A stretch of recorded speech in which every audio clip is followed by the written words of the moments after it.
hasa baada ya bonge la hiti la Seti iliyotolewa na msanii Bahati siku chache zilizopita na mkewe Diana B kuweka waraka kwenye TikTok account yake kujitenga na video hiyo. Imezua gumzo kwenye mitandao ya kijamii, au sio bwana? Lakini swali ni je, unadhani hili ilikuwa ni ukweli au ilikuwa ni kutafuta ile wanachokiita clout chasing kwenye mitandao ya kijamii?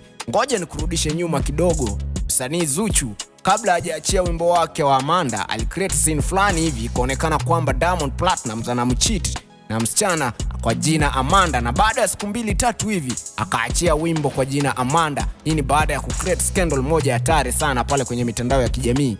Sijui kama ni kweli.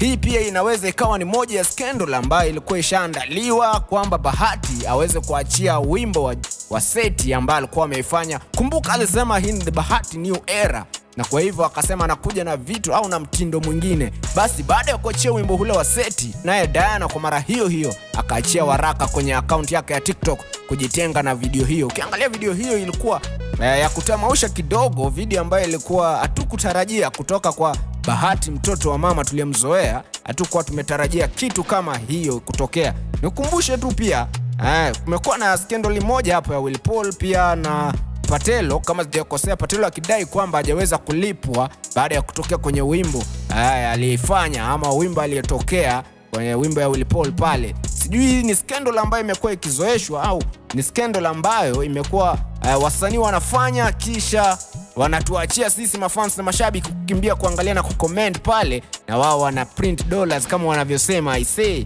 noma sana. I say kutokana na utafiti inaonyesha kuwa kuna baadhi ya wasanii wanao create scandal fulani hivi kabla hawajaachia nyimbo zao ili kuteka attention kwenye mitandao ya kijamii. Mfano mzuri ukiwa huu wa Bahati na hiti yake ya Seti. Hasa kama unakubaliana nami, dondosha comment kwenye comment section, na kama pia unapinga, dondosha comment kwenye comment section. Kumbuka siku zote lango ni kukulakisha kwamba na kujuza na kukuletea taarifa na burudani, au sio? Siku zote niite Prince of Melody, na kama sijakosea, kama sijasahau, usikose kulike, kushare na pia kusubscribe kwenye account hii. Till next time, keep it locked.